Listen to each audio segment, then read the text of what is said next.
స్తోత్రాలు స్తుతులు చెల్లిస్తూ ఉన్నాం. ఇదిగో తండ్రి, ఈ సమయం అందు నాతో మాతో నీ బిడ్డలతో మాట్లాడాలి. నీ కృప, మీ సన్నిధి, మీ అభిషేకము తోడించి ప్రభా, నీ బిడ్డలకి ఏదైతే అవసరమో అయినా నీ వాక్కును విడుదల చేసి వారు వింటుండగానే విడుదల, స్వస్థత, ఆరోగ్యము కలుగుతూ ఈ కృప సహాయము దయచేయము, నడిపించి మీ నామాన్ని కనపరుచుకున్నాను. యేసయ్య నామం పేరట ప్రార్థిస్తున్నాను తండ్రి, ఆమేన్.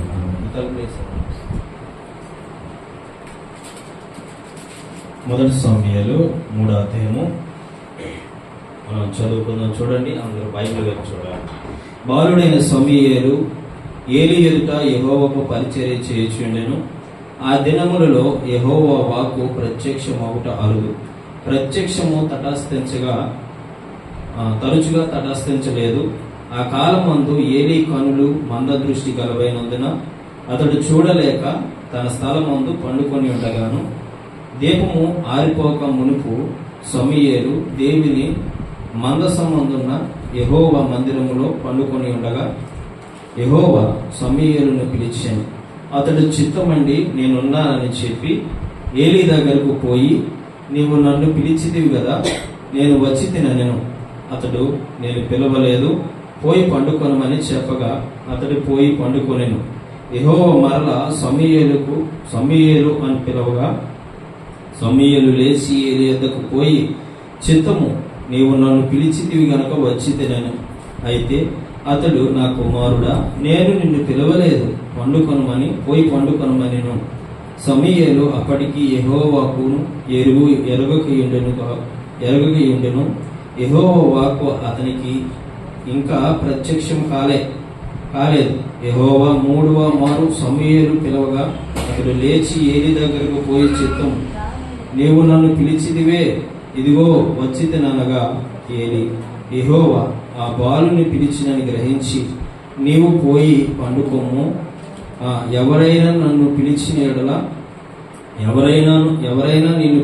ఎడల యెహోవా నీ దాసుడు ఆలకించుచున్నాడు, ఆజ్ఞ ఇమ్మని చెప్పమని సమూయేలుతో అనగా సమూయేలు పోయి తన స్థలమందు పండుకొని ఉండెను.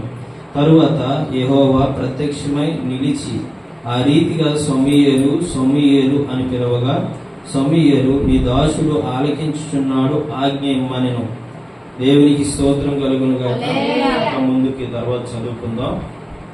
ఈ యొక్క భావం మనం అర్థం చేసుకోవాలి. మొదటి సమూయేలు రాసిన పత్రిక 3వ అధ్యాయము 1 నుండి 10 వచనాలు మనం చదువుకున్నాం. ఇక్కడ సమూయేలు గురించి, ఏలీ యొక్క శిష్యుడైనటువంటి సమూయేలు గురించి దేవుడు ఇక్కడ కొన్ని విషయాలు రాసిపెట్టి ఉంచాడు. జాగ్రత్తగా విందాం. మొదట ఈ సమూయేలు ఎవరు అంటే అన్న యొక్క కుమారుడు. ఈ అన్నకి బిడ్డలు లేరు. అన్నకి బిడ్డలు లేనప్పుడు యెహోవా మందిరంలోకి వచ్చి కన్నీరు కాచి ఏడుస్తూ, దుఃఖపడుతూ, వేదన చెందుతూ, బాధపడుతూ, యేసయ్యా, దేవా, తండ్రి, నాకు పిల్లలు లేరయ్యా, నా బిడ్డల్లోవా, గొడ్రాలనేటువంటి పేరు నాకు వద్దయ్యా, గొడ్రాలనేటువంటి జీవితం నాకు వద్దయ్యా, ఇలాంటి జీవితం నేను అనుభవించలేకపోతున్నాను, ఇలాంటి జీవితాన్ని నేను భరించలేకపోతున్నాను, ఇలాంటి జీవితాన్ని నేను అనుభవించలేను, కాబట్టి నాకు బిడ్డలు ఇవ్వా అని మందిరానికి వెళ్ళి అడిగింది. దేవునికి స్తోత్రం కలుగునుగా. చాలా మంది అర్థం చేసుకోవాలి ఈ మాటలే. తనకి బిడ్డలు లేనప్పుడు ఎక్కడికి వెళ్ళింది చెప్పండి? ఎక్కడికి వెళ్ళింది? మందిరానికి వెళ్ళింది. ఈ మందిరానికి వెళ్ళినప్పుడు ఆమె ప్రార్థన చేస్తూ ఉంది. మందిరంలోకి వెళ్ళి పాస్టర్ గారితో చెప్పలేదు. అక్కడ జాగ్రత్త మనం గుర్తు పెట్టుకోవాలి. సేవకులతో చెప్పలేదు, నాకు ప్రార్థన చేయండి అయ్యా బిడ్డల కలుగులాగునా అని చెప్పలేదు. తను నేరుగా వెళ్ళింది, తను విశ్వాసం ఉంచింది, ప్రార్థన చేసుకుంది. ఏమని ప్రార్థన చేసుకుంది అంటే, నాకు బిడ్డలు లేరు, నేను గొడ్రాళ్ళు అని అంటున్నారు, నాకు బిడ్డలు కలగరని చెప్పుకుంటున్నారు చాలా మంది. ఈ బిడ్డలు కలుగుటకు నీ కృప సహాయం నాకు అనుగ్రహించి ప్రభువా అని మోకరించి ప్రార్థన చేస్తూ, కన్నీరు గారుస్తూ, గుండెలు బాదుకుంటూ ఏడుస్తూ ఉంది. అదే సమయంలో ఏలీ చూస్తాడు, ఎవరిని? అన్నాను. జాగ్రత్తగా మీరు నాకు సమాధానం చెప్తే నేను బాగా చక్కగా దేవుడు నడిపింపు వస్తాడు. ఆమేన్ చెప్పండి. హల్లెలూయా. ఇదే సమయంలో ఏలీ వచ్చి ఆవిడ ఏడుస్తూ ఉంటే ఏలీ అనుకుంటాడు, ఏలి ఏమనుకుంటాడంటే ఇప్పుడు తాగేసి వచ్చి దేవుని సన్నిధిలోని ఏడుస్తుంది అంటారు. ఎందుకు ఆ మాట అన్నాడంటే చాలా మంది తాగుబోతులు మనం చూస్తూ ఉంటాం. చాలా మంది తాగుబోతులు ఎలాగంటే ఫుల్ తాగేసినప్పుడు బాగా ఏడుస్తారు కదా. అలాగనుకొని ఈ యొక్క ఏలి అనుకోండి. ఏలి మంచి దావిజనుడు. ఎవరు చెప్పండి? మంచి దావిజనుడు. ఈ దావిజనుడు అనుకుంటూ ఉన్నాడు, భ్రమపడుతూ ఉన్నాడు. కానీ అప్పుడు ఏలికి దేవుడు ప్రత్యక్షమై అప్పుడు అంటాడు, తనకి మంచి బిడ్డను ఇస్తున్నానని చెప్పి ఏలికి ప్రత్యక్షమై దేవుడు మాట్లాడిన తర్వాత అప్పుడు అనుకుంటాడు, యెహోవా కృప ఈవిడ పొందుకుంది. దేవునికి స్తోత్రం కలుగును. హల్లెలూయా. అలాగా పుట్టిన కుమారుడి ఈ సమూయేలు. దేవునికి మహిమ కలుగును.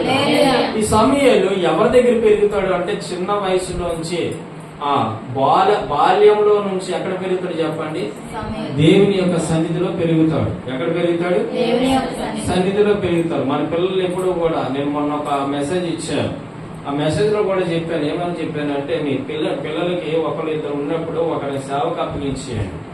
మనకి ఒకవేళ ఇద్దరు పిల్లలు ఉంటే అమ్మాయిలు ఇద్దరైనా పర్వాలేదు, అబ్బాయిలు ఇద్దరైనా పర్వాలేదు, ఇద్దరిలో ఒకరిని సమర్పించేయండి. లేదా బాబు పాప అయినా పర్వాలేదు, ఎవరు పుట్టినా వారిని ఒకరిని సమర్పించేయండి అని చెప్తున్నాం. ఎందుకు సమర్పించాలంటే దేవుని యొక్క కృప పొందుకోవాలి మన పిల్లలు ఎప్పుడు కూడా. దేవుని యొక్క దయ పొందుకోవాలి మన పిల్లలు ఎప్పుడు కూడా. దేవుని యొక్క దయలో, దేవుని యొక్క కృపలో ఎదిగే కంటే ఈ లోకంలో కన్నా దేవుని కృపలో ఎదిగితే చాలా మంచిదని మనం గమనించాలి. దేవునికి స్తోత్రం కలుగుగా. అయితే ఆ మెసేజ్ ఇచ్చినప్పుడు చెప్పాను, మీ పిల్లలు ఒకవేళ ఇద్దరు పుడితే ఒకరు ఇచ్చేసేయండి అని చెప్పి. ఎందుకంటానంటే ఈ మాట ఈ ప్రపంచంలో అతి తక్కువగా దేవుడు ఎన్నుకునేది కొంతమందిని. ఆమెను చెప్పండి. అతి తక్కువగా ఏర్పరచుకునే వారు కొంతమంది. ఆయన ఏర్పాట్లో మనం ఉండాలని, మన పిల్లలు ఉండాలని ఆశపడాలి మొట్టమొదటి. దేవునికి స్తోత్రం కలుగుతుంది. అయితే ఈ యొక్క అన్నకి ఈ సమూయేలు అనే ఒక బిడ్డనిచ్చాడు. ఈ బిడ్డనిచ్చినప్పుడు ఏలి యొక్క మందిరంలో పెరిగాడు. ఎవరి మందిరంలో చెప్పండి? దేవుని యొక్క మందిరంలో పెరిగాడు. దేవునికి స్తోత్రం కలుగునుగా. దేవుని యొక్క మందిరంలో పరిచర్య చేస్తూ ఉన్నాడు. ఎవరికి పరిచర్య చేస్తున్నాడు అంటే దేవుని దాసుడికి పరిచర్య చేస్తున్నాడు. ఎప్పుడైనా మన పిల్లలు పరిచర్య చేస్తూ ఉన్నారంటే మనం ప్రోత్సహించే వారిగా ఉండాలి. ఈ విషయాల ద్వారా కొన్ని విషయాలు మీకు చెప్పబోతున్నాను. ఈ వాక్యం ద్వారా కొన్ని విషయాలు, ఆత్మీయమైన మర్మాలు మీకు దేవుడు బోధించబోతూ ఉన్నాడు. దేవునికి స్తోత్రం కలుగునుగా.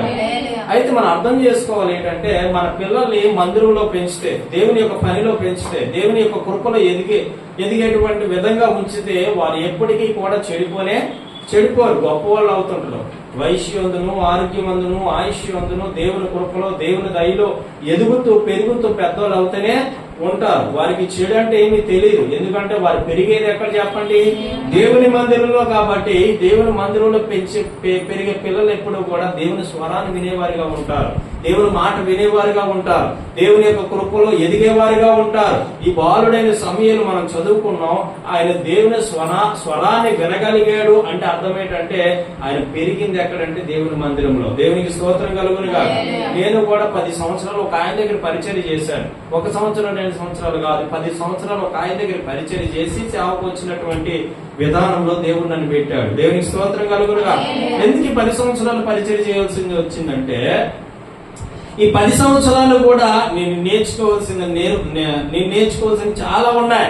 అవన్నీ దేవుడు నాకు నేర్పి పర్వాలేదు, ఈ వ్యక్తి ఉద్యోగానికి పనికొస్తాడు. ఏ ఉద్యోగానికి? సేవకు పనికొస్తాడని చెప్పి అప్పుడు దేవుడు నన్ను బయటికి తీసుకొచ్చి సేవను అప్పగించాడు. దేవునికి స్తోత్రం కలుగునుగా. అలాగే మన పిల్లల్ని కూడా ఎక్కడ పెంచాలి? మొట్టమొదటి పాయింట్ దేవుని మందిరంలో పెంచాలి. మరి ముందుకు వెళ్దాం మనం ఇప్పుడు. దేవునికి స్తోత్రం కలుగునుగా. హల్లెలూయా. అయితే చూడండి, ఈ బాలుడైన సమూయేలు దేవుని మందిరంలో పెరుగుతూ ఉన్నాడు. పెరుగుతూ ఉంటే అక్కడ చదువుకుందాం 3వ అధ్యాయము. బాలుడైన సమూయేలు ఏలి ఎదుట యెహోవాకు పరిచర్య చేయుచుండెను. చెప్పుకున్నాం కదా ఇప్పుడు వరకు. ఏలి ఎదుట పరిచర్య చేస్తూ ఉన్నాడు. ఆ దినములలో యెహోవా వాక్కు ప్రత్యక్షమగుట అరుదు అంటే తక్కువ. దేవుని యొక్క మాట వినిపించడం చాలా తక్కువ అన్నమాట. ప్రత్యక్షము తరచుగా తటస్థించలేదు. ఎప్పుడు పడితే అప్పుడు దేవుని వాక్కు రాలే. అటువంటి సమయంలో ఆ కాలమందు ఏలి కన్నులు మంద దృష్టి గలవైనందున అతడు చూడలేక తన స్థలమందు పండుకొని ఉండగాను. అర్థం చేసుకోవాలి ఇక్కడ మాటలు. ఈయన కన్నులు, ఏలి అని దావీదుడు ముసలోడు అయిపోయాడు. ముసలోడు అయిపోయిన తర్వాత కూడా ఆయన కళ్ళు ఏమైపోయి చెప్పండి, మంద దృష్టి వచ్చి. మన ఆత్మీయంగా అర్థం చేసుకోవాలంటే ఆల్రెడీ ఆయన కళ్ళు పొరల గమ్మి అంటారు చూసారా, అర్థం చేసుకోవాలి.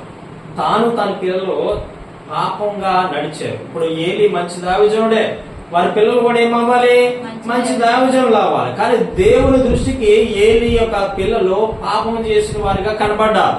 కాబట్టి బాలుడైన సమూయేలుని దేవుడు ఎన్నుకోవాల్సి వచ్చింది. పరిచర్య చేసే వారి కుమారుని తీసుకొచ్చి పరిచర్యలో పెట్టాడు దేవుడు. కానీ ఎవరు పరిచర్య చేయాలి? అక్కడ ఏలి కొడుకులు పరిచర్య చేయాలి. అర్థమవుతున్న భాష మీకు? ఏలి కొడుకులు పరిచర్య చేయాలి. ఏలి ఎవరు అంటే దావిజనుడు. దావిజనుడు కొడుకులు కూతుర్లు ఏం చేయాలి? పరిచర్య చేయాలి. కానీ దావిజనుడు కుమార్తెలు పరిచర్య చేయలేడా? ఎవరు పరిచర్య చేశారంటే ఏలికి ఎవరైతే పరిచారకుడిగా ఉన్నాడో ఆ సమూయేలు పరిచర్య చేస్తూ ఉన్నాడు. హల్లెలూయా, హల్లెలూయా. అప్పుడు ఈ యొక్క మనోనేత్రాలు ఏమైపోయా, మంద దృష్టి వచ్చింది. మంద దృష్టి అనగా అక్కడ మన ఆత్మీయంగా అర్థం చేసుకుంటే ఆయన కళ్ళు ఏమైపోయాయంటే పొరలు మూసివేయబడిపోయాయి. ఏ పొరలు అంటే ఆత్మీయ పొరలు. జాగ్రత్తగా వినాలి. ఏ పొరలు? కనులకి మంద దృష్టి వచ్చిందంటే వయసు అయిపోయింది అనుకుంటారు. మీకు మాట చెప్తారు, వినండి. మీకు మాట చెప్తాను, సింపుల్ ఆన్సర్ ఏంటంటే దేవుని శక్తి, దేవుని అభిషేకం, దేవుని ఆత్మ, దేవుని కృప కలిగిన వాడు ఎన్నటికీ కూడా చనిపోయేంత వరకు కూడా నీ శరీరం ముడతలు పడదండి. దేవునికి స్తోత్రం కలుగును. మీకు అర్థం చేసుకోవాలి, మీ శరీరం ముడతలు పడదు. దావీదు మహారాజు చాలా ముసలి వయసులో ఒక ఆవిడ్ని వివాహం చేసుకున్నాడు. కానీ తన శరీరం ముడతలు పడలేదట. జాగ్రత్త వినాలి, శరీరం ముడతలు పడలేదట. ఎందుకు ముడతలు పడుతున్నాయి ఈ రోజు శరీరాలు అంటే దేవుడిచ్చినటువంటి అందాన్ని మరిచిపోయి లోకంలో ఏర్పాటు చేసినటువంటి కొన్ని క్రీములు తెచ్చుకొని శరీరాన్ని పూసుకోవడం వల్ల ముడతలు వస్తుంది. అది చాలా మందికి తెలియట్లే. దేవుడు నీకు ఒక అందాన్ని ఇచ్చాడు, ఆ అందాన్ని మరిచిపోయి అది రాసుకుంటే స్మెల్ వస్తుంది, ఇది రాసుకుంటే స్మెల్ వస్తుంది, అది పూస్తే తెల్లగవుతాం, ఇది పూస్తే తెల్లగవుతాం అని చెప్పి మనిషి ఆ కెమికల్స్ తో తయారవుతున్నాయి. ఈ కెమికల్ తీసుకొచ్చి శరీరానికి రాస్తే ఏమవుతుంది? పీక్కుపోద్ది శరీరం. అవునా కాదు? నువ్వు రోజు మెడిసిన్ వాడు, నీకు రోజు మెడిసిన్ వేసుకో, నీ శరీరం ఏమైపోద్ది? నీకు కనబడకుండా లోపల ఏమైపోద్ది? క్షీణించిపోద్ది, నీరసం అయిపోద్ది, బలహీనత అయిపోద్ది. ఎందుకు? నీ శరీరంలో ఆ యొక్క కెమికల్ వెళ్తా ఉంది కాబట్టి. దేవునికి స్తోత్రం కలుగునుగా. అలాగే ఈ రోజు మనిషి ఏం చేస్తున్నాడు అంటే కెమికల్ బాగా ఉపయోగించడం వల్ల శరీరం మడతపడుతుంది. కానీ దేవుని ఆత్మతో, దేవుని అభిషేకంతో, దేవుని కృపతో, దేవుని అభిషేకంతో వాడబడిన దైవజనుడు కావచ్చు, విశ్వాసం కావచ్చు, ఎవరైనా గాని ఏజ్ పెద్దదైనా వాళ్ళకి ఏజ్ పెద్దదిగా కనపడదు. అవునా కాదు? తెలుసా లేదా మీకు ఈ సత్యం? తెలుసా? తెలీదా? జైపాల్ గారు తెలుసు కదా. జైపాల్ గారు వాళ్ళ అబ్బాయిల కంటే ఆయనే బాగా ఉంటారు. ఎన్ని సంవత్సరాలు? దాదాపు 79-80 సంవత్సరాలు ఆయనకి. కానీ కుర్రోళ్ళ ఉంటాడు ఆయన, చాలా అందంగా ఉంటాడు. ఏంటి ఆ సీక్రెట్ అంటే దేవుని ఆత్మ. ఆమె చెప్పండి. ఎవరైనా దేవుని ఆత్మ ఉంటే నువ్వు ఎంత ఏజ్ పెద్దదిగా ఉన్నా, ఎంత ఏజ్ బారుడిగా కనబడుతున్నా కానీ చూసేవారు కళ్ళకి ఎలా కనబడుతుందంటే ఎంత అందంగా ఉంది, ఏం వాడుతుంది అంటారు మొదట. ఎంత అందంగా కనబడుతున్నాడు, ఎంత అందంగా ఉంది, ఏం వాడుతున్నారు అని అంటారు. నేనేం వాడట్లేదు నాయన, ఏసు రక్తమే. హల్లెలూయా. నేను చెప్పాలి, ఏం చెప్పాలి? ఈ అందం ఏసే ఇచ్చింది, ఈ అందం దేవుని ఆత్మతో వచ్చింది, నాలో దేవుని ఆత్మ అభిషేకం ఉంది. ఆమె చెప్పండి. హల్లెలూయా. అభిషేకంతో నేను వాడబడుతున్నా కాబట్టి అందం నాలో ఉందని చెప్పాలి. హల్లెలూయా. అలాగే ఈ యొక్క బాలుడైన సమూయేలు శరీరమైనటువంటి ఏలి మంద దృష్టి కలవైనందుకు, ముసలోడితనం అయిపోయినందుకు మంద దృష్టి రాలే. ఏలి మంచి దావిజనుడు ఒకప్పుడు. కానీ ఆయన మంద దృష్టి రావడానికి గల కారణం ఏంటంటే వాళ్ళ ఊరి చుట్టూ ఏం కమ్ముకుంది చెప్పండి? ఏలి కుటుంబ ఊరి చుట్టూ పాపం కమ్ముకుంది. జాగ్రత్త మీద ఏం కమ్ముకుంది? పాపం కమ్ముకుంది. దేవునికి ఇష్టం లేని పనులు తన కుమారులు చేశారు. ఇప్పుడు తల్లిదండ్రులుగా నువ్వు పిల్లలకి అంటావు, పెద్దోళ్ళు చేస్తావు, గొప్పోళ్ళు చేస్తావు. నువ్వు పిల్లలు కానీ గొప్పలు చేస్తావు, నువ్వు మంచిగా నడుస్తున్నావు, నువ్వు మంచిగా జీవిస్తున్నావు, నువ్వు మంచిగా బ్రతుకుతున్నావు.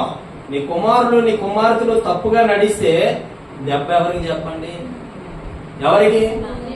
తల్లిదండ్రులకేగా. ఎంత బాధపడతారు?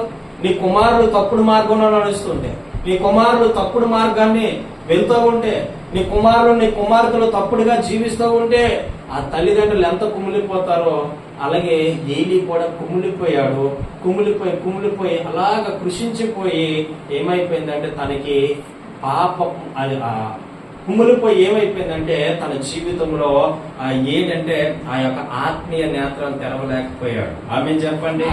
హల్లెలూయా. ఆత్మీయ నేత్రాలు గుడ్డితనం వచ్చేసాయి. ఆత్మీయంగా చూసే మనసు కోల్పోయాడు.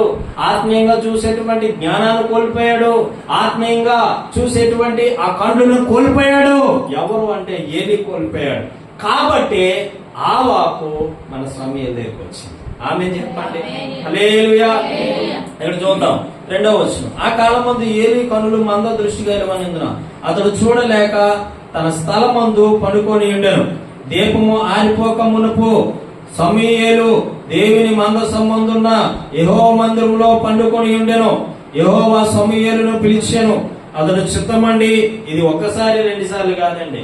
దేవుడు సమూయేలు ఏలీ ఒక దగ్గర సమూయేలు పడుకుంటాడు, ఒక దగ్గర ఏలీ పడుకుంటాడు. ఈ ఏలీ సమూయేలు చాలా దూరం పడుకుంటారు. ఈ సమూయేలు పడుకుంటే దేవుని యొక్క కృప ఎవరి మీదకి వస్తుందంటే సమూయేలు మీదకి. ఆమేన్ చెప్పండి. హల్లెలూయా. హల్లెలూయా.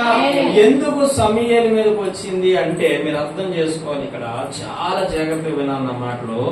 మన పిల్లల్ని దేవుని శిక్షలో, దేవుని బోధలో, దేవుని కృపలో పెంచితే దేవుని స్వరాన్ని వినేవారిగా మారిపోతారు. ఆమేన్ చెప్పండి. అందుకే పరిచర్య అనేది నిబంధన దేవుడు పెట్టాడు. సేవకుల దగ్గర పరిచర్య చేయాలి, మందిరంలో పరిచర్య చేయాలి. నీ బిడ్డలు ఎప్పుడు కూడా ఇళ్ల దగ్గర ఉంచకూడదు. నీ బిడ్డలు ఎప్పుడు కూడా ఇళ్ల దగ్గర మీరు ఉండండ్రా మీ ప్రేయర్కి వెళ్ళొస్తాం అని చెప్పకూడదు. మీరు ఉండండ్రా మీ ప్రార్థనకి వెళ్ళొస్తాం అని చెప్పకూడదు. ఏ కష్టం వచ్చినా, ఏ నష్టం వచ్చినా, ఏ బాధ వచ్చినా, ఏ హింస వచ్చినా రావాలి నీతో నీ పిల్లలు కూడా. దేవునికి స్తోత్రం కలుగును.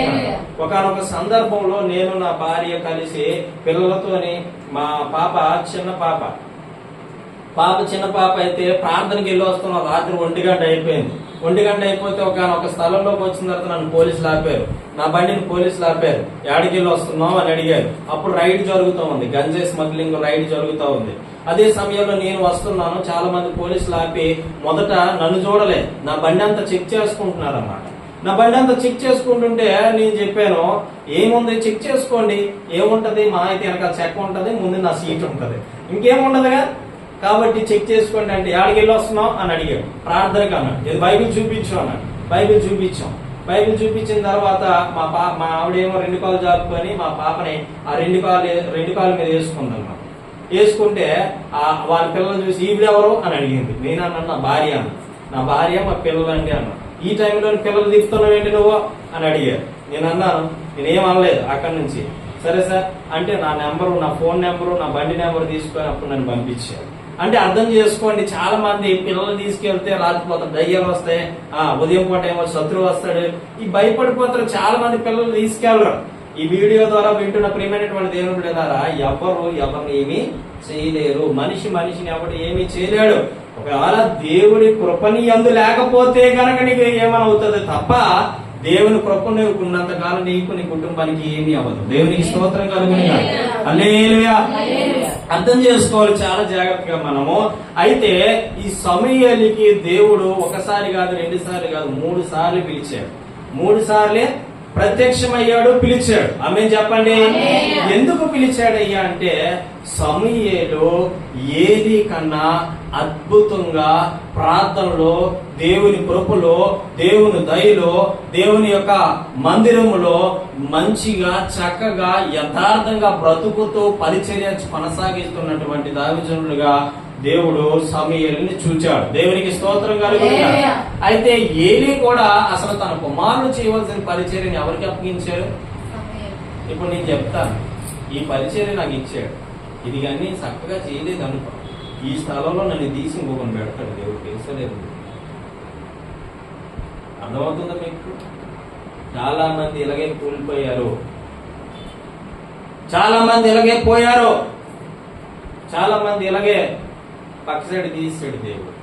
ఈ రోజుల్లో మనం చూస్తే ఒక మందిరం ఉన్న దగ్గర 10 మందిరాలు వస్తున్నాయి గ్రామంలో. అంటే అర్థమేంటో తెలుసా? నువ్వు సేవ చేసే విధానం సరిగా లేదు, నువ్వు భక్తి చేసే విధానం సరిగా లేదు, నువ్వు నీ ప్రార్థనా స్థలానికి నువ్వు చక్కగా రావట్లేదు, దేవుని ఆజ్ఞను పాటించట్లేదు, దేవుని మాటను వినట్లేదు, దేవుని మాటను గౌరవించట్లేదు, దేవుని మాటను పక్కన పెడుతున్నావో తెలీదు.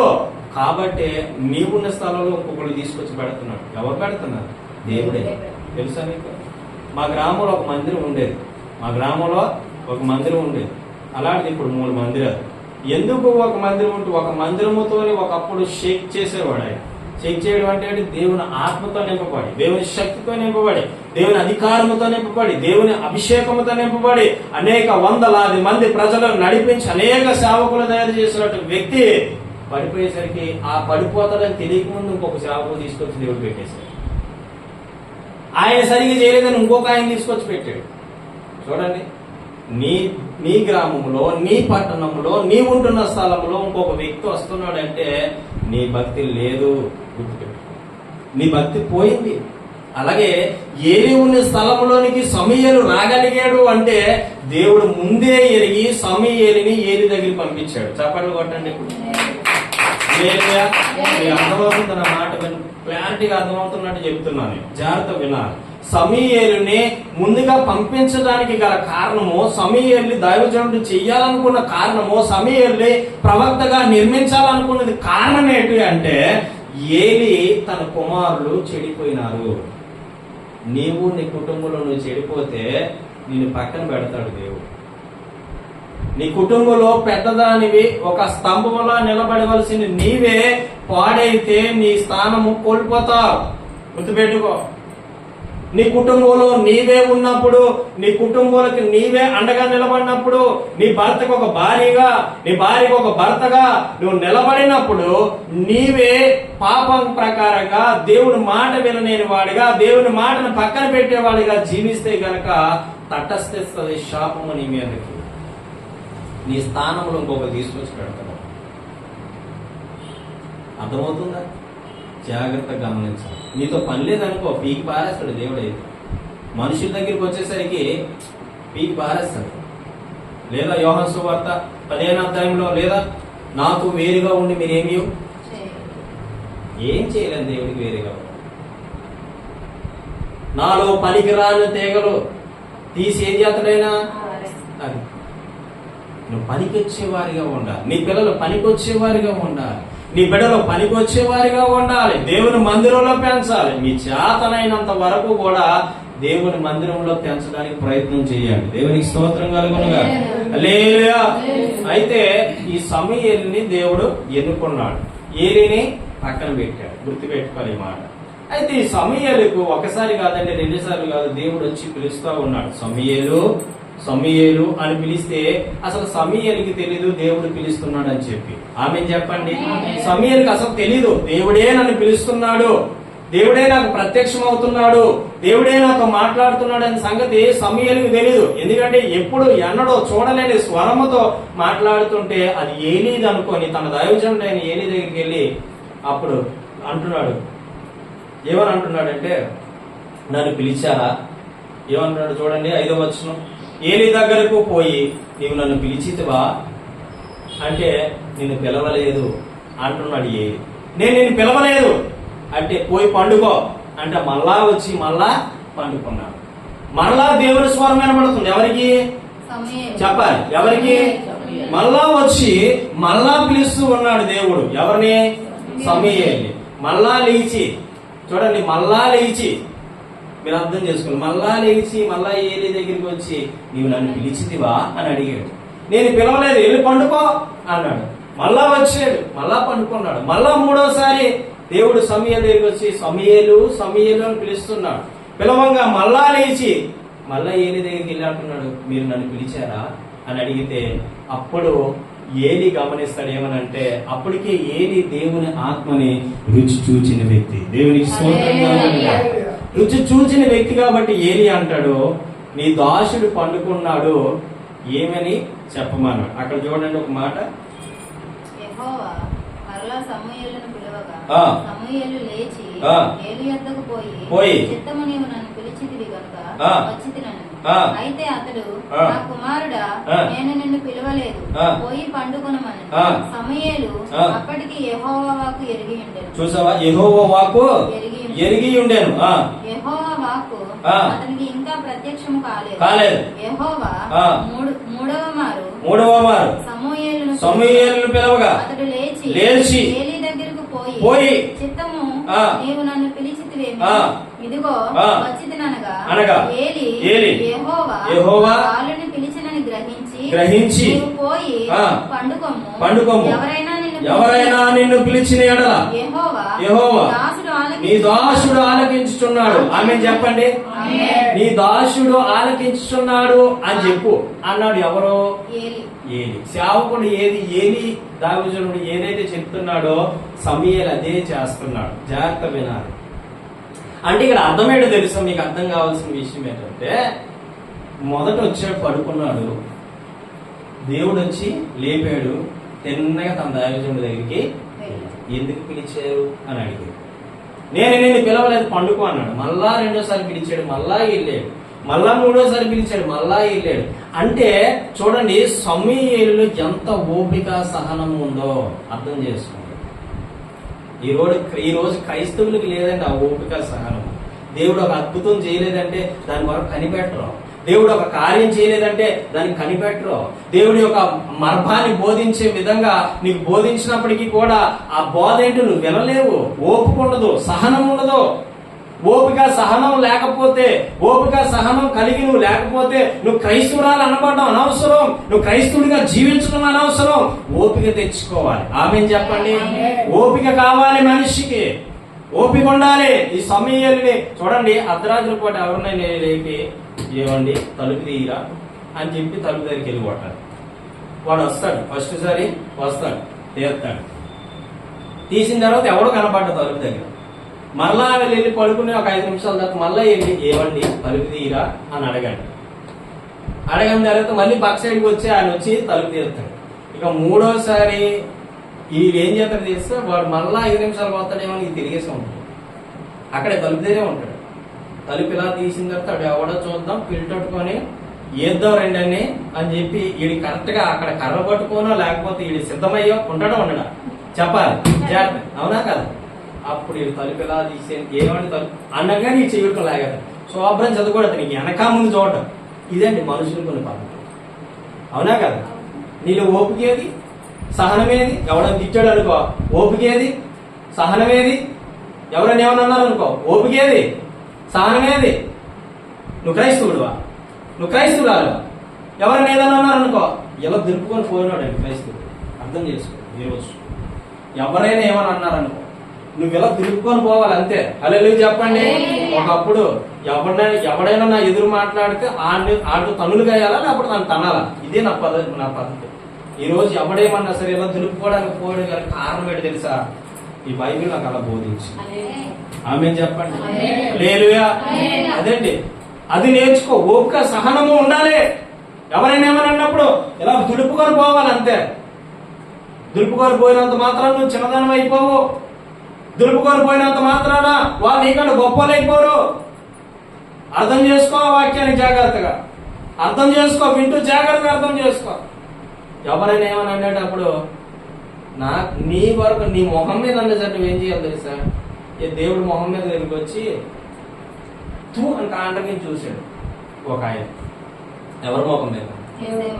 ఆయన ఒక్కసారి గాలి వస్తే ఆ గాలి కొట్టుకుపోయి కనీసం ఇంత దుమ్ము పెసలు కూడా మిగులుతుందా? మిగలదా? అలాంటి ఆయన యేసుప్రభు ముఖం మీదకి వచ్చి తూ అని ఉమ్మితే ఆయన ఏం చేశాడు తెలుసా? ఇలా తుడుచుకొని ఇంకా తుడుచుకోలేదు. ఒక ఆయన వచ్చి వెనకాల వచ్చి గుద్దాడు. ఇంకొక ఆయన వచ్చి కొరడాలతో కొట్టాడు. ఇంకొక ఆయన వచ్చి ఈ పక్కలో బల్లిపోటు పొడిచాడు. ఎంత ఘోరాన్ని భరించాడు. ఒక్క మాట నాడా? ఓపిక నీలో సహనం ఎక్కడుంది? దేవుని పోల్చుకుంటే నమ్మేసుకుంటున్నాను, దేవుని తెలుసుకుంటున్నాను, దేవుడి దగ్గరికి వెళ్ళిపోతా, ఇదేనా నీ భక్తి జీవితం? ఇదేనా? ఓపిక సహనం లేని వాడు క్రైస్తవుడు కాదు. వేచి ఉండేవాడే క్రైస్తవుడు. ఓపిక తెచ్చుకో. ఎన్నిసార్లు సమయంలో దేవుడు లేపితే అన్ని సార్లు కూడా వెళ్ళాడు.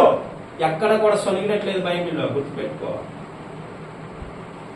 ఎవరైనా రెచ్చగొడుతున్నారు అనుకో, ఏమనుకోవాలి తెలుసా? అనుకోని నన్ను అనుకున్నాడు. ఇప్పుడు నన్ను అంటాడు, ఇప్పుడు నీ వైపు ఒక వేలు చూపిస్తానండి, ఇవి 4 ఎవరి వైపు చూపిస్తున్నాయి?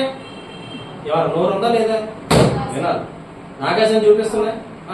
మరి అలాంటప్పుడు నన్ను అవి హెచ్చరిస్తున్నాయా లేదా? ఒక వేలే నీ వైపు చూపిస్తుంది, కానీ మిగతా 4 వేలు నా వైపు చూపిస్తుంది. కానీ నన్ను నేను పరీక్షించుకుంటూ నీకు చెప్పాలి నీ సమాధానం, అవునా కదా? కానీ ఈరోజు క్రైస్తవులు ఎవడు ఏదో అన్నాడని, ఎవడు ఏదో తిట్టాడని, ఎవరు ఏదో అన్నారని బుర్రలో ఆలోచించుకొని మైండ్ పెట్టేసుకొని డీప్కి వెళ్ళిపోతారు, లోతుగా మునిగిపోతారు. నిన్న మునుగున్నాడు సరి ఉంటుందా? ఎందుకు అది ఆ వేస్ట్ బ్రతుకు అసలు అలాంటి ఆ గుణం ఉంటే ఈరోజు వాక్యం ద్వారా సరి చేసుకో, తీసేసుకో, డిలీట్ చేయి. అనవసరమైన విషయం అది.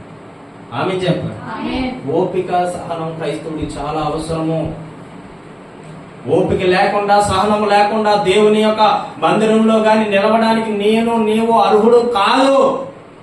గుర్తుపెట్టుకో. ఓపిక సహనం కలిగి నమ్మకమైన పరిచారికుల వల్ల నిలబడాలి. ఆమె చెప్పండి.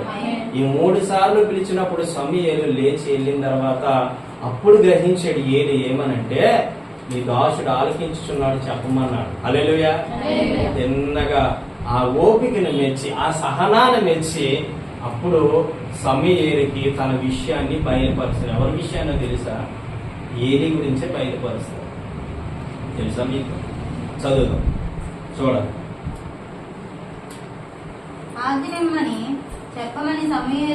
చూడండి 10వ వచనం చదువుదాం.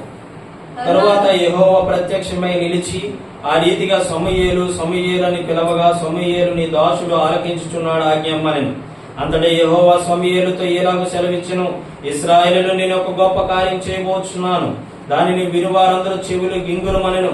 ఆ దినమున ఏలి యొక్క ఇంటి వారి గురించి నేను చెప్పినదంతయో వారి మీదకి రప్పింతును, దాన్ని చేయి మొదలుపెట్టి దాన్ని ముగింతును.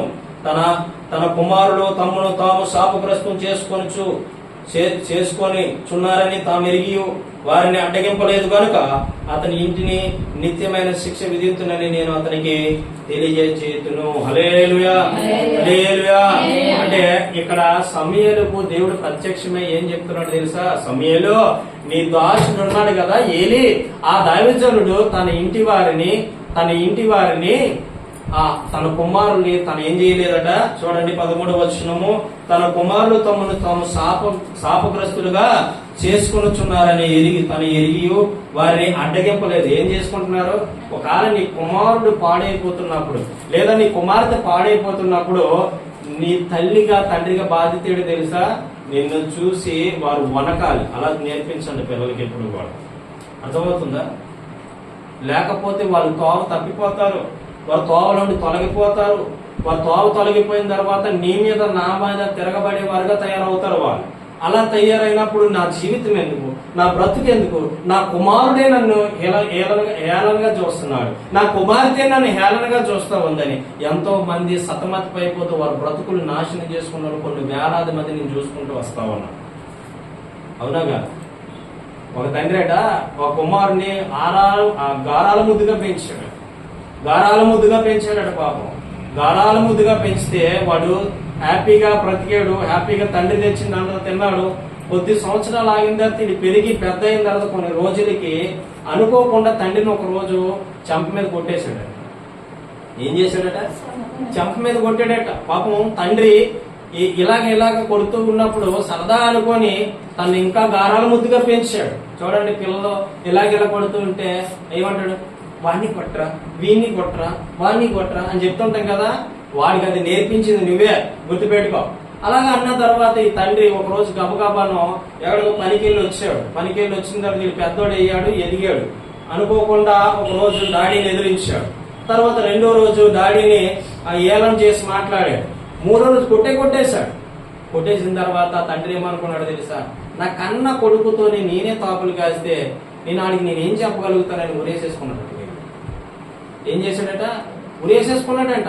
ఎందుకయ్యా అంటే ఒక చిన్న పిల్లోడితో తాపులు కాసేవని ఎవరికైనా తెలిస్తే నా పరువు పోతే, నా గౌరవం పోతే, నా మర్యాద పోతే అని చెప్పి తానే గురేసేసుకున్నాడట. ఎంత రోషం కలిగిన వాడు చూడండి తండ్రి.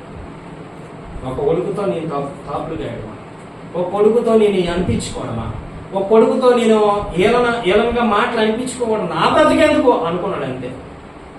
ఈరోజు నువ్వు పిల్లలు పెంచే విధానం ఏ విధంగా నాకు తెలియదు. ఏలి కూడా అంత గారాభంగా పెంచడం వల్ల ఏలి కుమారులు తప్పిపోయాడు, తోవ తప్పి తిరిగిపోయాడు.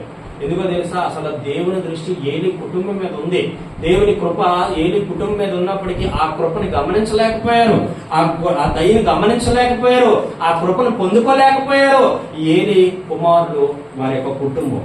ఈ రోజు నీ కుటుంబం ఎలా ఉంది ఒక్కసారి జ్ఞాపకం చేసుకో. ఏలి కుమారులా ఉందా నీ కుటుంబం?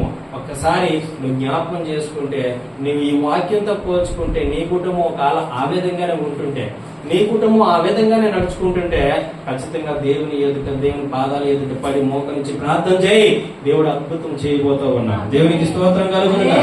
అక్కడ అంటున్నాడు ఆయన అడ్డగింపలేదంటున్నాడు. వాళ్ళు చేసే ప్రతి పనికి ఏలి అడ్డగించలేదు. వాడు శాపంగా నడుస్తున్నారు, పాపంగా నడుస్తున్నారు. చూడండి, చాలా మంది నాకు తెలిసిన చాలా మంది దైవజనులు ఉన్నారు.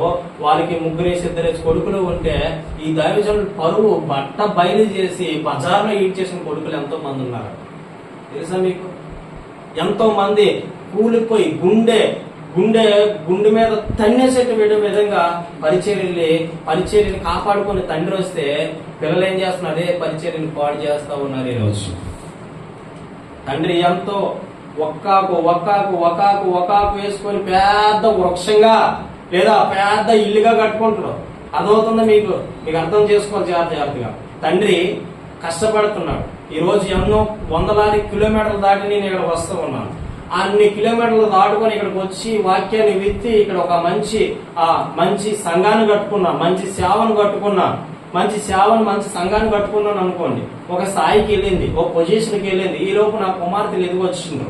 నా కుమార్తెలు ఎదిగొచ్చినప్పుడు నా భయం కానీ, నా భార్య భయం కానీ లేకపోయింది అనుకోండి, వాళ్ళు ఏం చేస్తారు చెప్పండి? ఏం చేస్తారు? పరిచర్యను పాడు చేస్తారు. అవునా కాదా? అలాగే ఎంతో మంది సేవకులు ఉన్నారు ఈరోజు. ఒకవేళ ఇంటున్న వారి సేవకులైతే ప్రియమైనటువంటి దేవుని బిడ్డలారా అని చెప్తా ఉన్నాను. ఏమని చెప్తున్నానంటే, వారిని అడ్డగించు. చిన్న వయసులోనే వారిని ఏం చేయాలి? వంచాలి. ఏం చేయాలి? వారు చేసిన తప్పులకి సమర్థించుకో, వారు చేసిన పొరపాట్లకి సమర్థించుకో, వారు చేసినటువంటి ఆ తప్పుడు మాటలు నువ్వు సమర్థించుకో, వారు చేసిన తప్పుడు నడవడికి నువ్వు సమర్థించుకో, నువ్వు ఖండించు. ఎంతైనా ఖండించడం నేర్చుకోవాలి, ఎంతైనా బుద్ధి చెప్పడం నేర్చుకోవాలి, ఎంతైనా జ్ఞానాన్ని బోధించడం నేర్చుకోవాలి. తండ్రిగా, తల్లిగా నీకున్న అవకాశం అదే. నీ జ్ఞానం లేకపోతే నీ భర్తతో మాట్లాడు, నీ బిడ్డలతో మాట్లాడు. ఏం చేస్తావంటే నీ జ్ఞానం కలిగిన ఉపదేశాన్ని బోధించు. బైబిల్ ఎరిగిన ప్రతి వ్యక్తి జ్ఞానాన్ని సంపాదించుకోవాలి. ఆ జ్ఞానం ప్రకారం తన కుమార్తెలకి బోధించుకోవాలి. ఈ ఏలి కుమారుడు చేసిన తప్పుని సమర్థించుకొని వచ్చాడు కాబట్టి, అడ్డగించలేదు కాబట్టి యెహోవా యొక్క కనులు ఏలి కుటుంబం పడ్డాయి. ఆ కుటుంబాన్ని నాశనం చేస్తున్నాను చెప్తున్నాడు దేవుడు. ఎందుకు నాశనానికి గురైపోయారు ఈరోజు ఏలి కుటుంబం? ఎందుకు శాపానికి గురైపోయారు ఈరోజు ఏలి కుటుంబం? ఎందుకు పాపానికి గురైపోయారు ఏలి కుటుంబం అంటే, దేవుడైనటువంటి యెహోవా, దేవుడైనటువంటి ఆయన యొక్క కుటుంబాన్ని ఆశీర్వదించడానికి వచ్చాడు గాని తన పిల్లలు ఏం చేసుకున్నారు తెలుసా? శాపాన్ని కొని తెచ్చుకున్నారు. నువ్వు బాగానే ఉన్నావు, నీ పిల్లలు బట్టి నీ కుటుంబానికి శాపం వస్తుందేమో. నువ్వు బాగానే జీవిస్తున్నావు, నీ కుటుంబాన్ని బట్టి లేదా నీ బిడ్డలను బట్టి నీకు శాపం వెంటాడుతుందేమో. నీ కుమారులను బట్టి నీకు శాపం వెంటాడుతూ ఉందేమో. వారు చేసిన పొరపాట్లు, వారు చేసిన తప్పులకి నిన్నే అడుగుతారు జవాబు. నువ్వేం చెప్తావు సమాధానం? తల్లిగా నీకు బుద్ధి లేదా? తండ్రిగా నీకు బుద్ధి లేదా? నీ పిల్లలు ఎలా పెంచుకోవడం చేత కాదా? నీ పిల్లలు ఎలాగ నడిపించాలో చేత కాదా అని ఒకవేళ ఎవరైనా అడిగితే నీ పరిస్థితి ఏంటి? నీ బ్రతుకేంటి? నీ జీవితం ఏంటి? ఎవరికి చెప్తావు సమాధానం? ఏమని చెప్తావు నీ సమాధానం? రోగం ఉన్నోడు ఎవడు చెప్పుకోలేడు. కుమిలిపోతాడు. లోపల గుజ్జంతా ఆరిపోద్ది, ఎముకలు ఎండిపోతాయి, క్షీణించిపోయి డాక్టర్ దగ్గరికి వెళ్ళాడు. అక్కడే చెప్తాడు. ఏమని చెప్తాడు అంటే, డాక్టర్ దగ్గరికి వెళ్ళిన తర్వాత అంతా అయిపోయిన తర్వాత నా దగ్గరికి వచ్చి నేనేమి, ఇది పరిస్థితి ఈరోజు కుటుంబాలు. బిడ్డలు చేసినటువంటి ఘోరాతి ఘోరమైన పాపములను బట్టి తల్లిదండ్రులు వంగిపోవలసిన పరిస్థితులు ఏర్పడుతూ ఉన్నాయి. బిడ్డలు చేసిన శాపకరమైన క్రియలను బట్టి తల్లిదండ్రులు వంగిపోతూ ఉన్నారు, వేదన చెందుతూ ఉన్నారు, దుఃఖపడుతూ ఉన్నారు. ఏం చేయాలో తెలియదు, ఏం మాట మాట్లాడాలో తెలియదు, ఏం చెప్పాలో తెలియదు, తెలియలేని పరిస్థితిలో జీవిస్తూ ఉన్నారు. కొట్టుమిట్లాడుతూ ఉన్నారు, సతమతమైపోతూ ఉన్నారు, బాధపడుతూ ఉన్నారు, వేదన చెందుతూ ఉన్నారు. కుటుంబాన్ని సర్వనాశనం చేసుకుంటూ ఉన్నారు ఈరోజు కుటుంబాన్ని.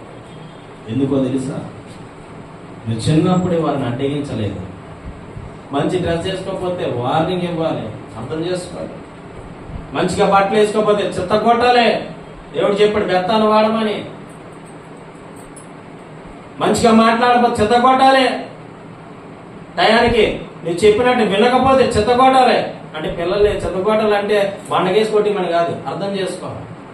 చెత్త కొట్టిమంటే సర్వనాశనం చేసి ఇంకా పిల్లల్ని. మా పిల్లలు ముగ్గురు, ఇక చెప్తాను వినండి. ఒక్కరందరూ బూతు మాట మాట్లాడినా అక్కడ పని నేరుగా వదిలిపెట్టి తిన్నగా మా ఆవిడ దగ్గర నా దగ్గర వస్తారు. చూడన్నా తొంతో నన్నది అని చెప్తారు. ఆ ఒక మాట వచ్చి చెప్తారు. ఎంబడే కర్రొట్టుకొని ఆవిడ ఉంటే ఆవిడ, నేనుంటే నేను, ఒకే ఒక దెబ్బ వేస్తాం. రెండోసారి ఆ మాట రానే రాదు. నోటిలో బూతు మాట బయటకు రాకూడదు పిల్లలు. నీ పిల్లలు ఎంత కరెక్ట్గా పెంచుతావో అంత కరెక్ట్గా పెరుగుతారు. వారిని పెంచే విధానాన్ని బట్టి నీ భవిష్యత్తు ఆధారపడి ఉందని మర్చిపోకు. వారిని పెంచే విధానం సరైనది లేకపోతే నీ భవిష్యత్తు కూడా నీవే నాశనం చేసుకునే దాన్ని అవుతావు, లేదా నాశనం చేసుకుని కూడా అవుతావు.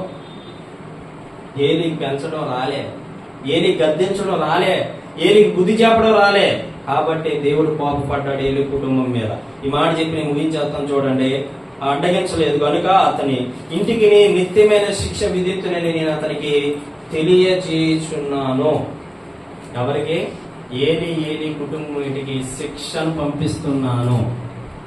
నాకు తెలిసిన ఒక దాయజనుడు పాపం 25-30 సంవత్సరాల నుంచి సేవ చేసుకుంటూ ఉన్నాడు. సేవలో మంచిగా వాడబడుతూ ఉన్నాడు, మంచిగా సువార్తలు జరిగిస్తూ ఉన్నాడు, మంచిగా సువార్తలు వెళ్తూ ఉన్నాడు. పాపం ఎంతో కష్టపడుతూ ఉన్నాడు. ఈరోజు సైకిళ్ళు ఉన్నాయి, ఈరోజు బండ్లు ఉన్నాయి, ఈరోజు కార్లు ఉన్నాయి, ఈరోజు ద్విచక్ర వాహనాలు ఉన్నాయి. కానీ ఆ రోజుల్లో ఏం లేదండి. ఎన్ని కిలోమీటర్లైనా నడుచుకొని వెళ్ళి పరిచర్య జరిగించి ప్రార్థనకి వెళ్ళి వాళ్ళు పెట్టి లేనిది ఉన్నది పెడితే అది తిని మళ్ళా పరిచర్య ముగించుకొని వచ్చిన రోజులు ఆ దినాలు అవి. అటువంటి రోజుల్లో అటువంటి దినాల్లో ముగ్గురు పిల్లల్ని ఏదో ప్రాంతం నుంచి విడిచి దేవుడు పిలిచాడని చెప్పి ఒక ప్రాంతానికి వచ్చి బలమైన సేవ చేసుకుంటూ ఉన్నాడు. పాపం ముగ్గురు పిల్లలు పెంచుకుంటూ ఉన్నాడు. సరైన స్థలం లేదు, సరైన ఇల్లు లేదు, సరైన బట్టలు లేవు, సరైన వస్త్రాలు లేవు. ఏం చెయ్యాలో తెలియలేని పరిస్థితి, ఎటువైపు వెళ్ళాలో తెలియలేని పరిస్థితి, ఏం చేయాలో తెలియలేని పరిస్థితి, ఎవరిని అడగాలో తెలియలేని పరిస్థితి. ఆ సమయంలో దేవుడే పిలిచాడు కాబట్టి దేవుడి మీద ఆధారపడి బ్రతుకుతూ ఉంటే మంచిగా ఒక చిన్న స్థలాన్ని ఇచ్చాడు మందిరం కట్టుకోమని. ఆ మందిరం కట్టుకున్నాడు, మంచిగా పిల్లలు పెంచుకుంటూ ఉన్నాడు, దేవుని యొక్క శిక్షలో దేవుని యొక్క దయలో పెంచుతూ ఉన్నాడు. కొన్ని రోజులకి వాళ్ళు కొద్దిగా పెరిగారు. 10-15 సంవత్సరాలు వయసు వచ్చిన తర్వాత నాన్న మాట వినకుండా, అమ్మ మాట వినకుండా, అమ్మ గోరాభం చేసి ముగ్గురు పిల్లలు ఈ గోరాభంగా పెంచి ఆ గారాభం మనుషులు ఏం చేసిందంటే పతలానికి నెట్టేసింది. వాళ్ళు ఏం చేశారో తెలుసా? నాన్న ఒక మెట్టు ఎక్కి మంచిగా సంఘాలు కట్టుకున్నాడు, సేవలు కట్టుకున్నాడు, మంచిగా సంఘం సేవ విస్తరించింది, అద్భుతంగా వాడబడతా ఉన్నాడు, అద్భుతంగా పిల్లలు పెంచుకుంటూ ఉన్నాడు, అద్భుతంగా పిల్లలు పోషించుకుంటూ ఉన్నాడు. అయితే ఆ స్థలంలో ఏం చేశారంటే ముగ్గురు పిల్లలు కూడా ఆ యొక్క స్థలంలో వచ్చినటువంటి అమ్మాయిలు ప్రేమించి సంఘాన్ని నాశనం చేసేసారు. నాశనం చేసేస్తే తండ్రి వేదనతో మునిగిపోయాడు.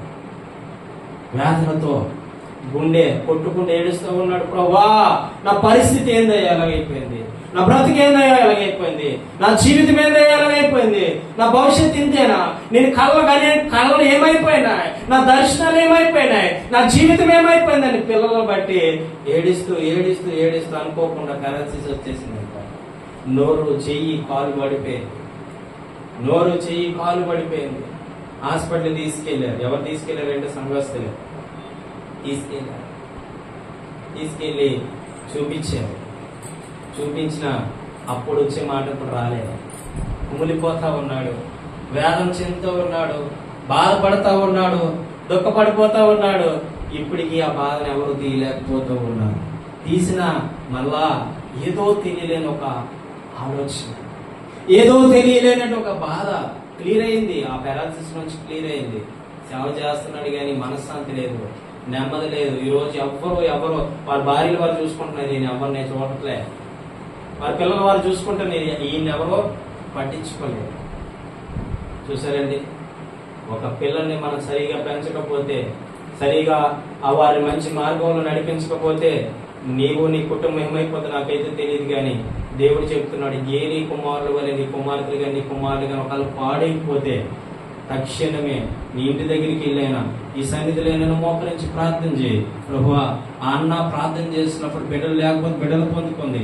నువ్వు ప్రార్థన చేసింది ఎక్కడో తెలుసు, దేవుని మందిరంలో, దేవుని యొక్క సముఖంలో ప్రార్థన చేస్తున్నావు. కాబట్టి నీ ప్రార్థన మీద దేవుడు తప్పక సమాధానం ఇచ్చే దేవుడు. దేవునికి మహిమ కలుగునుగా. హల్లెలూయా. దేవుడు ఖచ్చితంగా నీ స్వరాన్ని విని, నీ మాట విని, నీ వాక్కును విని ఖచ్చితంగా నిన్ను, నీ పిల్లలు తప్పిపోయిన కుమారుని ఎలాగైతే తీసుకొచ్చి తన యొక్క గృహంలో చేర్చుకున్నాడు తండ్రి, అలాగే నీ కుమార్తె కాల చెడు మార్గాల్లో తిరిగితే, చెడు మార్గాల్లో తప్పిపోతే, చెడు మార్గాల్లో వెళ్ళిపోతే ఒక్కటే నువ్వు ధ్యానించవలసిన, మనుషుల మీద ఎప్పుడు ఆధారపడద్దు, మనుషుల మాటల మీద ఎప్పుడు ఆధారపడద్దు, మనుషుల మాటలు ఎప్పుడు పట్టించుకోవద్దు.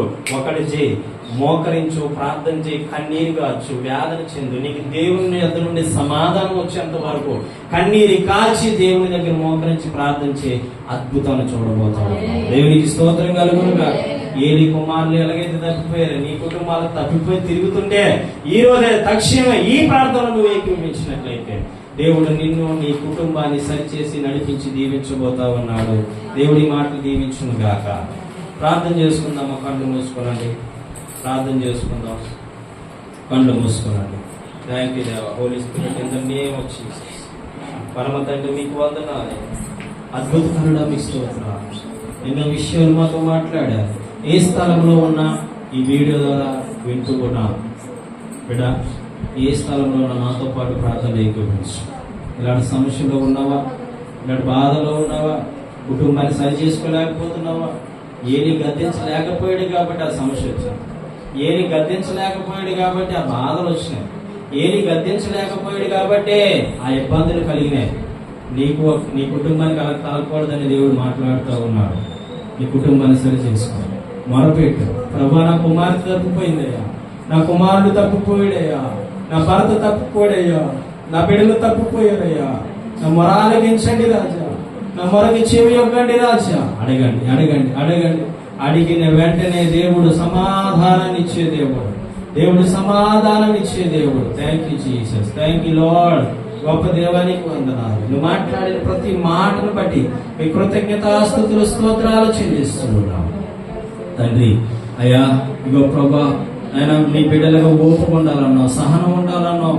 అయ్యా, ఓపిక సహనం కలిగి జీవించమన్నావు. ఎవరేమన్నా అయ్యా నైనా ప్రభా, ఇది మాకైనప్పటికీ అయ్యా మేము వినలేని వారికి వెళ్ళిపోవాలన్నావు అంటే అటువంటి సహనం అంత ఓపిక మాకు దయచేయండి. నీ పరిచర్యలు మేము నమ్మకంగా నిలబడాలయ్యా, నీ పరిచర్యలు మేము నమ్మకంగా జీవించాలయ్యా. మా బ్రతుకులు మనం మార్చండి రాజా, మా జీవితాలు మీరు మార్చండి రాజా. మీ చేతులకు మా జీవితాలు అప్పగిస్తున్నాం ప్రభువా, మా చేతులు మీ జీవితాలు అప్పగిస్తున్నాం ప్రభువా. మా బ్రతుకులు మార్చండి నాయనా, మా బ్రతుకులు మార్చండి. ఏలి కుమారులు నాయనా నీ ఎదుట పాపం చేసిన వారిగా కనపడ్డారు కాబట్టి వారి కుటుంబం మీదకి శాపం వచ్చింది. అటువంటి శాపానికి కీడికి మేము గురి కాకుండా అయ్యా మమ్మల్ని, మా కుటుంబాన్ని మీరు భద్రపరచండి రాజా. అయ్యా, నీ మాట వినేవారిగా, నీ మాటకు లోబడేవారిగా, నీ మాటకు విధేయత ఇచ్చేవారిగా, నీ మాటను గౌరవించేవారిగా, నీ మాట బట్టి మేము నడిచేవారిగా ప్రభావం నడిపించండి. వాడుకున్నట్టు నీ పాదాలు చెంత ఈ మొరను పెడుతూ ఉన్నాం. మా మొరాలకి ఇచ్చి మాకు సమాధానం దయచేయండి రాజా, సమాధానం దయచేయండి. నీ కృపతో నింపండి, నీ ఆత్మతో నింపండి ప్రభా. నువ్వు శిలువలో అయ్యా మా కొరకు నాయనా తండ్రి త్యాగం చేసినప్పుడు నాయనా తండ్రి ఎన్నో హింసలు పెట్టారు, ఎన్నో బాధలు పెట్టారు, ఎన్నో కష్టాలు పెట్టారు, ఎన్నో ఇబ్బందులు పెట్టినప్పటికీ కూడా నోరు తెరవకుండా మా కొరకు మౌనం అయినా తండ్రి ప్రభా. అటువంటి నాయన ప్రభా ఓపిక సహనం మాలో దాయించి నీ కొరకుతో నింపండి. ఈ వాక్యం ద్వారా నాతో మాతో మీరు మాట్లాడినందుకు వందనాలు.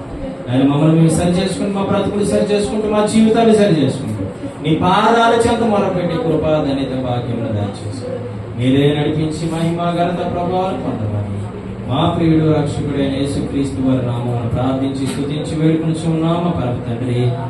ఆమేన్, ఆమేన్.